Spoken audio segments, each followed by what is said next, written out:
The ban list update is finally out. We got several cards banned in Standard and a bunch in other formats too. Is it enough to fix the format? Are we going to enter a Standard utopia? Let's talk about the bannings and break it all down. Hello everybody, it's Seth, probably better known as Seth from Olive. And the holidays came a little bit early this year, and no, I'm not talking about the fact that for some reason they're already doing Black Friday sales even though it's early November, but the holidays came today with a huge gift from Wizards to us Magic players in the form of a really big ban list update. And this is a ban list update that I have quite literally been counting down the days for, going back months now. Ever since in September, Wizards posted an article talking about how bad Standard was and moving up the date by 2 weeks, but saying we don't really want to ban anything, but we're probably definitely going to have to ban stuff in November. Well, the day has finally come after a long wait, and the end result is a really big ban list update. We got bannings in Standard, in Pioneer, in Legacy, in Pauper, in some Arena formats. I think 6 formats altogether if you count the Arena formats. So today, we're going to break down this massive ban list update. We're going to mostly focus on Standard, but we will talk a little bit about the other formats too at the end. So anyway, let's talk some bannings. But before we do, a quick reminder, if you need some ban cards, you can snag it from our sponsor Card Kingdom over at cardkingdom.com/MTGGoldfish. So anyway, here's the ban list update. What happened in Standard? And the answer is Wizards banned 3 cards in Standard. VV Ornithir, which is a card that we kind of knew was coming with VV. It's so funny. This is the card that Wizards said, we're kind of probably going to have to ban VV. That card's kind of messed up. And I remember going all the way back to Pro Tour Final Fantasy, which was at MagicCon Vegas right after Final Fantasy released. I was at the event for the MagicCon, and I was walking around talking to pro players and asking them, because bannings were a big conversation at the time, because everyone was wondering, are they going to ban Corey Steelcut? Are they going to ban Monstrous Rage? Are they going to ban Hopeless Nightmare? Like, the format was pretty messed up with Izzet Cutter just dominating, like having 40-some% of the meta at the Pro Tour. And one of the things I heard from the pros was, yeah, they're going to ban stuff, but actually the messed up card is actually VV Ornithir. And no, they're not going to ban it, I don't think, because they just released it. They'll think it's too soon. Like, VV is the real problem. And it took another 6 months or so, but it turns out that those pro players were very right, and VV was the problem. And Wizards finally got around to getting rid of it as well. So VV Ornithir gone. Also from the Izzet Cauldron deck, Props Eidetic Memory God. Props Eidetic Memory. I really like this banning because I think there was a risk that if you just ban VV, that the Izzet decks would just become Izzet Prof stack, which was a very strong archetype that existed before Izzet Cauldron became a big thing. And then we still end up in a position where Izzet's at the top of the meta, which after the last 6 months of going Izzet Cutter utter domination into Izzet Cauldron utter domination, I could really use a break from Izzet for a little bit. So I'm glad that they hit multiple pieces from the Izzet deck. The question is this going to be enough? But we'll talk about that in a minute. The last card banned in Standard, Screaming Nemesis. So this one, not targeting Izzet Cauldron. This one targets Mono Red, which was the one deck that kind of tried to compete with Izzet Cauldron. We really ended up in a 2-deck meta. I would say really, everyone knew that Izzet Cauldron was the best deck, but Mono Red, tech specifically for Izzet Cauldron, was the one deck that could kind of sometimes keep up with it. So they got a piece from the red deck as well, and Screaming Nemesis, which I hope will free up the format a little bit more and maybe slow things down, although I'm not sure you can actually slow down Standard by banning a single card at this point, because I think the actual problem with the speed of the format is just there's so many cards, there's so many sets, that the format's just going to be faster than it actually used to be. So anyway, what does this mean for Standard? So if you look at the Standard metagame, Izzet Cauldron, Mono Red aggro, they essentially were the metagame. Almost 60%, 55%, whatever of decks were just those 2 decks. So we are losing a huge portion of the meta, which has me really excited for this format, because not only do we lose 2 really dominant decks, well, we lose 1 really dominant deck, and I don't think we lose Mono Red, but Red's going to get a little weaker as a result of this, but we get a big shakeup at the top of the meta. At the same time, we're going to get a bunch of avatar cards that look really sweet, and I'm not really sure where Standard goes from here, and that has me really excited. So if we look at the Izzet Cauldron deck, I think the question here is, did Wizards do enough to actually keep Izzet from being a top tier deck? And I'm hopeful the answer is yes. I do think the Is It could still be okay, but I think getting rid of Vivi means the deck can no longer be a combo deck, and getting rid of Vivi also kind of future-proofs the format a little bit. I think one of the things Wizards mentioned in their article, and I think it makes sense, is that there was some chance that if you banned other pieces but left Vivi, the Vivi would just end up being too good again in the future. And I think that's because Vivi's a messed up card. I'd go back to the video that Gavin made that we watched when we did the video about we might have a Vivi problem in early August, where Gavin was talking about how they designed the card and how they wanted to like take some risks to make it exciting. And they're like, hopefully it works out. I think it'll probably work out, but we'll have to wait and see. So we're like, okay, what if you could just do it whenever you wanted and just like you choose when the time window was out your turn? And that's where the 0 kind of came from, which is a very unique thing, but for a mythic rare, they could do unique stuff. And this card is like a really exciting Magic card. It lets you do a lot of powerful stuff. Gives you a big dream to go after. Time will tell, if it is too strong, if it should have been like slightly weaker or something. But I think that if you try and just play it safe all the time, do exactly the obvious thing of like a tap ability or a of removing counters or whatever, that's not how you like push the envelope and get people to be like, wow, this card is super exciting. And I think this card is one of the most exciting cards in the set for a lot of people. So it turns out that all those knobs they twisted to make this card exciting, not making it tap for mana and just the absurd wall of text on it, ended up being a little bit too much, but I think that getting rid of Vivi means that Is It can no longer be a combo deck. And the reason I'm so happy they banned Profs as well is I think there was a big risk that if you just banned Vivi, that Is It would just become an Is It Profs deck, which back before Is It Cutter and before Is It Soul Cauldron was a deck, there were Is It Profs deck that just played a lot of the same cards, just all these good red cards that draw cards like Tursa and Fear of Missing Out and Kiori, just play all the card draw stuff, and you play Profs and it just makes your creatures really huge. So getting rid of Profs means that Is It can't just do the most obvious thing to rebuild. Maybe there's still an Is It deck. Maybe there's an Is It deck with some of the lessons from Avatar or some totally new build. Is It aggro or Is It prowess, a Spellslinger deck? So maybe we see some sort of different build of Is It, because there still are a lot of legitimately good cards in the Is It colors, right? You still get Quantum Riddle, you still got Fear of Missing Out, you get the red removal, you get the blue counter spells, you get the card draw. So there's still a lot of really good cards, but I think this should tone down Is It enough that I'm hopeful it's not going to be the best deck in the format. Actually, I would prefer it not to even be a tier 1 deck, but I guess we'll have to wait and see how it all shakes out. The other question is, should they have banned even more cards? And I think the answer is probably. And I'm always a little bit biased towards banning more cards. Like, given the choice, I think there's more risk in underbanning than overbanning, because I think the absolute worst thing for Standard is what we went through the last 6 months, where you have a dominant tier 1 deck that makes people want to not play the format, and then you ban some stuff and have a dominant tier 1 deck that makes people not want to play the format. So I think there's more of a risk in not doing enough in making the format unplayable like it has been than there is of doing too much and banning one too many cards. So I wouldn't have minded seeing Wizards maybe ban Into the Floodmaw, as crazy as that sounds, but I've kind of come around to the idea, as weird as it looks on paper, the Into the Floodmaw is kind of a problematic card just because it's so efficient and it's such an easy answer to opponents' hate pieces. So in the Is It Cauldron deck, if your opponent plays something to shut down your Agatha Soul Cauldron, right, a Clarion Conqueror or whatever, your opponent can very easily just bounce that and then proceed to pop off, or bounce the High Nude and proceed to pop off. So Is It Cauldron won't do that anymore because Vivi's gone, but we still have Omniscience decks, we have, Teamer Battle Crier combo decks, other sort of like pop off big turn combo decks, and those decks can still use Into the Floodmaw to get rid of the hate pieces and execute their combo. So I actually could see an argument for banning Into the Floodmaw. The counterpoint is there's a lot of cheap bounce effects, so maybe you just play the next best one. I've already seen some people talking about the new like 1 mana sorcery speed lesson bounce that's from the Avatar set, and how, well, maybe decks play a split of like the new one and Into the Floodmaw, so maybe it would actually make a big difference. I could also see an argument for like Quantum Riddler, although it might be too soon for Quantum Riddler. And at least Quantum Riddler, it's a really powerful card, but at its heart, it's a fair card, right? It's a 2 mana cantrip that eventually gives you a big flyer that also cantrips, so at least it's a fair card. It's not going to do big combo turns. So I think that these bannings are fine. They're going to be enough to knock down Is It and keep it hopefully from being the best deck in the format. Well, the other thing I didn't mention is Agatha Soul Cauldron. I saw a lot of people talk about, well, you should ban Agatha Soul Cauldron either in place of Vivi or along with Vivi.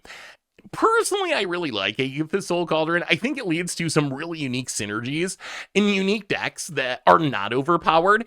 I think the problem was Vivi, and that without Vivi, Aether Soul Cauldron goes back to being a fine, like, tier 3 combo piece for some janky against the odds decks. But there is a little worry that something in the next year, because Aether Soul Cauldron, there's no rotation next summer. It doesn't rotate until January 2027. I do have a little bit of a fear that at some point in the next year, Wizards might print something that combos with Aether Soul Cauldron, and if they do, we're going to end up back in the same place. I could see the argument for banning Aether Soul Cauldron basically be the same argument as banning something like Bridge from Below, which is either the card does nothing, and then it doesn't really matter if it's banned or not, or if the card does do something, it does something super degenerate and broken. And that's the reason why Bridge from Below is never going to come off the ban list, because either no one plays it and then it might as well be banned, or it breaks the format and then you got to ban it anyway. And Soul Cauldron might kind of be that style of card. Although as someone who likes Yankee Brews, there are just such weird things you can do with Aether Soul Cauldron. Like the deck we built where we're using it to like flip Kefka and stuff on the cheap. Stuff like that I think is really fun, and no other card really does that. So personally, I'm glad that Aether Soul Cauldron's still around, although there's a little fear that at some point in the next year, we might be talking about some new card that comes along and requires, another banning. As far as Mono Red, I actually think Mono Red is still going to be fine without Screaming Nemesis. And this is not to slight Screaming Nemesis, which is legitimately a super strong card.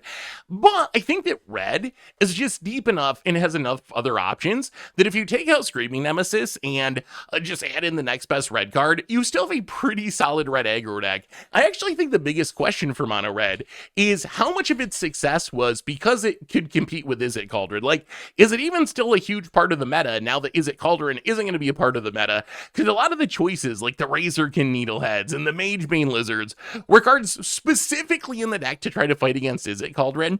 The funny thing about this banning of Screaming Nemesis is I think it might actually make the red decks faster, because the first thing I thought of is, well, if I don't have Screaming Nemesis, I just replace it with Leyline, and then I put in a bunch of pump spells, and I just try to kill you even faster. And I think that might be what happens, is that as a result of this bannings, red decks shift towards Leyline or Resonance, and we end up with an even faster red deck, but hopefully a less consistent red deck that maybe also won't be at the top of the meta. So those are the big changes to Standard. Beyond that, I am a little bit disappointed. So I'm glad they hit Cauldron, although hitting another card out of Cauldron would have been fine. I'm glad they hit the obvious choice for Mono Red. I don't know what else you would have banned out of Red other than Screaming Nemesis.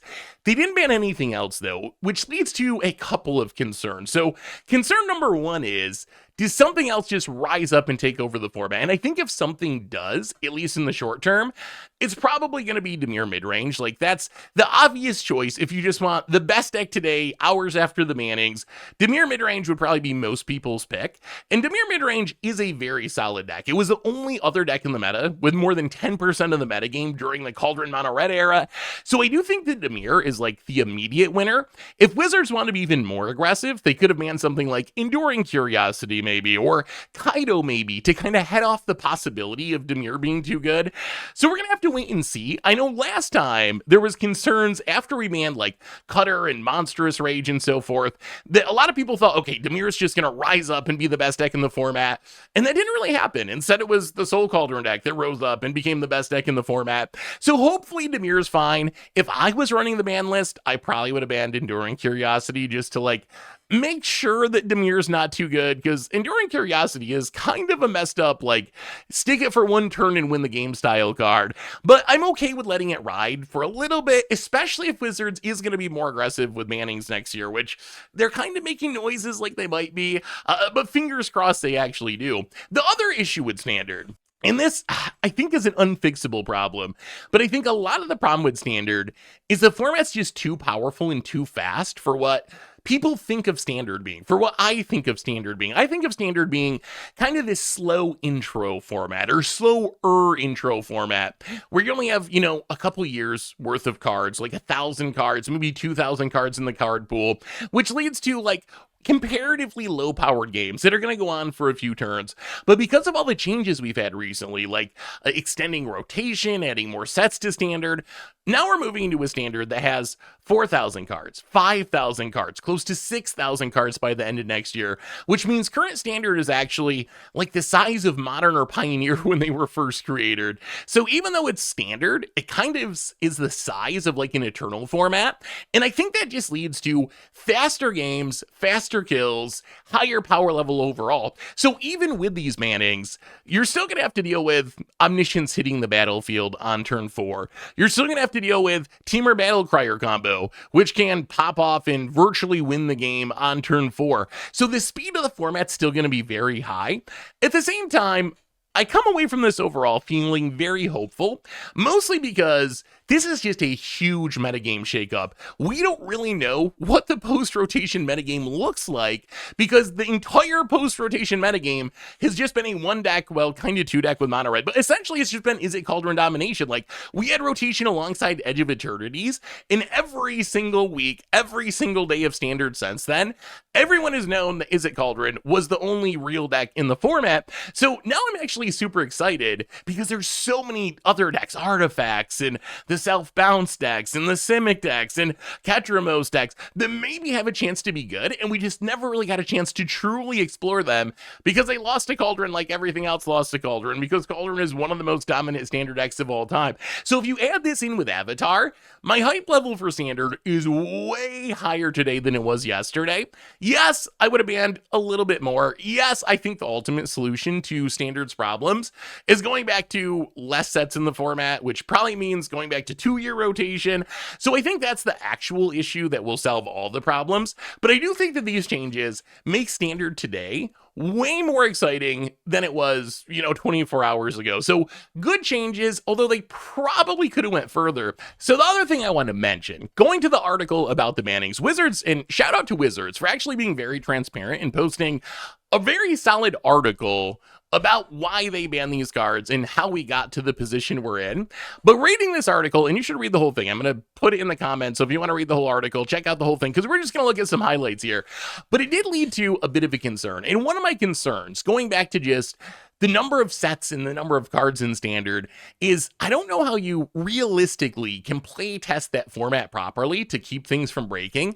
And reading through this article kind of reconfirm that to me. Like, for example, talking about what happened here, Wizard says, missing on the power level of a new card, to some extent, is inevitable, but there are always ways we can improve our accuracy. Vivi Orniteer is an example of a card where the ramifications of an individual power level mistake were amplified by our failure to find the interaction with Agatha's Soul Cauldron. And I went back and checked, and there were not a ton of people, but there were people in the literal spoiler thread to Vivi Orniteer talking about, oh, that's going to be cool in my Agatha's Soul Cauldron deck. So the fact that Wizards just didn't find the interaction with Agatha's Soul Cauldron, I don't think this is a knock on the people testing the cards. I think it's just an impossible job. And I think when you have changes in rotation, and Wilds of Eldraine, it would have already supposed to have been rotated by the time that this would have released, and just all the messes with all the changes lately, I don't know how it was realistic to expect Wizards to have tested Vivi with Agatha's Soul Cauldron through all the chaos that's going on. But the fact that this very powerful, and at least based on the community's reaction, not like super obscure synergy was just straight up missed, doesn't really make me super confident in Wizards' ability to actually play test standard.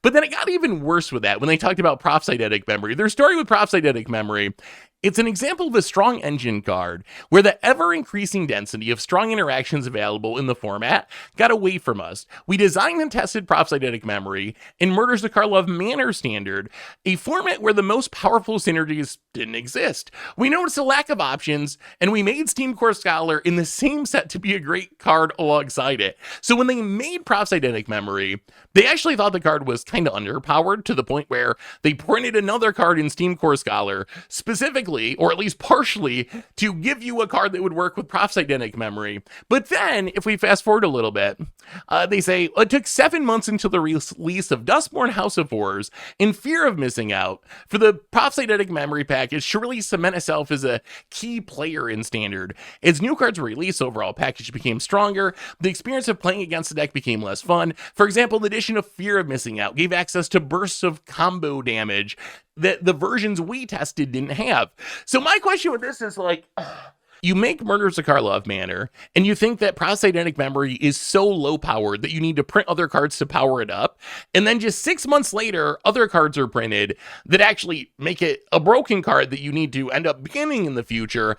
How do you test that? Like, if you can't test process-eidetic memory with Fear of Missing Out that's coming out 6 months later, how do you possibly test the cards that are coming out today in Avatar with cards that are going to be printed in 2028 or 2029 that still might be legal in the same standard format because cards exist for so long? So I overall came away from this feeling like testing standard just isn't super realistic. And that thought scares me. And this is, again, not a knock at the testers. You could have Finkel and Kai and LSV, take the literal best players in the entire world and have them be your playtest team. And it wouldn't really matter if the problem is just structural, where you're changing rotation all the time, and cards were supposed to rotate, but then they didn't rotate, so you have a synergy that comes together.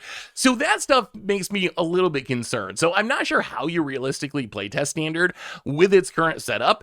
There is a bit of good news here, though. There is a bit of good news. At the very end of the standard section, they said, as we mentioned at the beginning of this article, we will be increasing the number of banned and restricted update windows. This will allow us to the flexibility to quickly respond if the metagame ends up in a severely imbalanced state again. Our bar fraction in standard remains high, but we do intend to intervene in situations like this where the format is clearly dominated by a single outlier deck with no clear angle of attack. Next ban list update, February 9th. Little funny that the faster ban list update's still 3 months in the future, but hopefully it's sooner next year. But this is the first time since a couple of years ago Wizards made the announcement that they only were going to ban cards in standard once a year, and they have doubled and tripled and quadrupled down on this. We only want to do one real standard ban list window, only in the most egregious extreme emergencies where we ban outside of this window. But this is the first time that I've read an article from Wizards that made it sound like they were backing off on that a little bit, and I'm still sure that their goal is not to ban cards in standard often. I mean, they say that, right? That the bar is still going to be high to ban cards in standard. But this was the first time that it sounded like, okay, we do get it. We do actually have to like manage this format. We do understand that when there's a Is It Soul Cauldron running around and it's making people not want to play the format and our tournaments aren't firing and no one's showing up for our Spotlight Series events, we actually have to take action quicker. So I found it comforting that at least Wizards knows, and we'll see how it actually plays out in practice, how often they use the ban list updates, how frequent the ban list updates are next year. But I do think it's encouraging, at least, that Wizards is going to at least attempt to fix standard when it gets in a super broken state.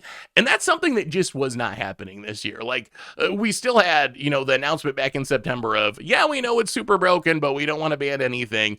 And that's the stuff I just find unacceptable. Like, if we know it's broken and you know it's broken, you have to design your banning system in a way where if everyone's in agreement that this is a problem, this is broken, you can actually do something about that now and not 2 months from now, because that's what kills attendance and that's what makes people play other games instead of Magic. So I came away from that part feeling a little bit encouraged. So I think standard going to be really exciting over the short term. That's usually what happens when we have bannings is you get this brand new meta. Plus we have all the new Avatar cards coming in.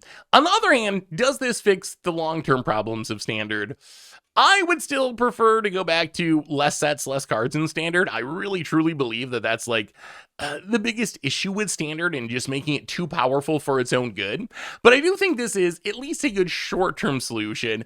And I don't know, maybe if Wizards actually does ban cards more frequently and have more frequent ban list updates next year, maybe that will be enough to make things work even with 3-year standard. I said from the very beginning, when they first announced the rotation changes, you can either add more cards into standard by slowing down rotation and making more sets, or you can ban cards once a year in standard, but you can't do both. In theory, with like a smaller, less powerful standard where rotation happens more frequently, you could get away with just banning once a year, but you can't do that when you're making 7 sets next year and pushing cards for Commander and doing all this ridiculous power creep stuff. So hopefully Wizards has figured that out, that you can't really have your cake and eat it too in this scenario. You can't do this super power creepy big fast standard and never ban anything. So hopefully they decide that they actually just ban things as necessary next year, and I think that would be a really good thing for standard moving forward. As far as the rest of the formats, we got a little bit of Pioneer news in Heartfire Hero. Heartfire Hero, who would have guessed that this little mouse ended up being banned in multiple formats? Already banned out of Standard 6 months ago or whatever, back in the spring. Now it's banned in Pioneer too, and that's because Mono Red has been at the top of the meta in Pioneer pretty much for 6 months now and taking up a big place in the metagame in the Pioneer format. Although if you read the justification for this ban, I think it sheds some light about how Wizards thinks of the Pioneer format. Because one of the big issues with Pioneer is it hasn't been supported by Wizards. There hasn't been tournaments, there hasn't been qualifiers, there hasn't been pro tours. There weren't this year, they announced next year's schedule, there's really not next year either. So a lot of people were feeling like Pioneer was just this forgotten format. And I think that might be kind of true. But if you read the justification for this banning, a lot of it has to do with Magic Arena, and I think that Wizards might be thinking of Pioneer more as a digital format right now than they are as an actual paper format. It says the core problem in the format, especially on Magic Arena, is a too large of the portion of the format consists of mono red, index built to prey on mono red, and it's with good reason too, as mono red is the archetype with the highest win rate by a substantial margin, and when you zoom in on best of one play, which again only exists on Magic Arena, it sees more play than the second and third most played archetypes combined. So the message I took from this banning is that Wizards cares about how Pioneer plays on Arena in specific. So it's not so much that they actually care about Pioneer, and if you're someone who's really waiting for Paper Pioneer to take back off, it might still be a long wait because really there's not anything on the schedule for next year again. But I think that this shows that Wizards at least cares about how Pioneer plays on Magic Arena, which is better than not caring at all. So I think that's a little bit of good news for Pioneer players if you're someone who plays Arena. But I think this is a good move for Pioneer. It's going to make it better on Arena, especially if you're a best of one player. But even playing best of three, Mono Red just showed up way too often, and the deck is really, really fast. So I'm glad they got rid of Heartfire Hero, although again, it still kind of cracks me up that that they had to ban Heartfire Hero in multiple formats. In Legacy, Nadu Winged Wisdom banned. Good riddance, just a mistake card.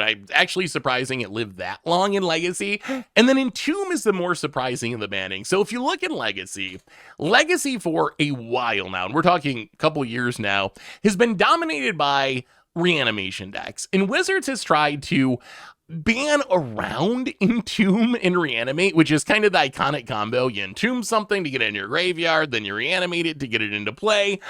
So it's tried to ban around this by getting rid of cards like Grief. It got rid of the 1-mana cycler from Lord of the Rings that people were reanimating. So Wizards essentially just tried to ban around the iconic Entomb Reanimate combo, and it didn't really work. It kind of reminds me of Hogak in Modern, where they're like, we're going to ban Bridge from Below, and then Hogak still just started face rolling everyone, and then eventually they had to ban Hogak.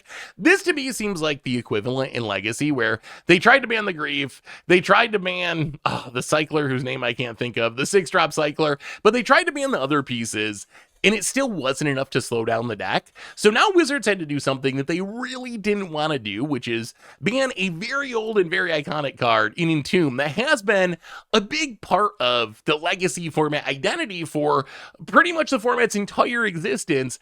But I think this was just necessary. They tried the other options and couldn't find a way to get the deck of the proper power level. So I think they just had to do this. So it'll be interesting. I love Legacy and I get to play on occasion, but I'm not like a huge Legacy player. So I'm curious what Legacy players think of this one. Are you upset that an iconic card is banned? Are you happy because, well, maybe the deck will be of a fairer power level now and not be so dominant? So I'm really curious what Legacy players think about the Entomb banning. As far as the rest of the formats, Pauper High Tide was banned. This one, if you remember, like a year ago now, something like that, they decided to test unban High Tide. And when they unbanned it, because it had been banned in the format for a long time, when they unbanned it, they specifically said, we don't know if this is going to work, but we're going to try it, and there's a chance we got to ban it again. And it turned out they needed to ban it again, which is maybe not surprising, but I'm actually glad they took the risk on that. I think, especially in a format like Pauper, where because the format only allows commons, deck prices tend to be, $50, something like that. They're not very expensive compared to other formats, but I think it's a pretty safe format to experiment like that, where if you unban High Tide and people rush to put together their Pauper High Tide deck deck and spend 30 bucks on it, and then you end up having to ban it again, you're not really out that much compared to doing that in a format like Modern, where decks are $1,000, or Legacy, where decks are $5,000. That's a lot more painful. You don't want people running out to put together a $5,000 deck for a test unbanning. So I'm glad they tried it, and then I'm glad they also untried it when they realized the High Tide was just going to be too good in the format.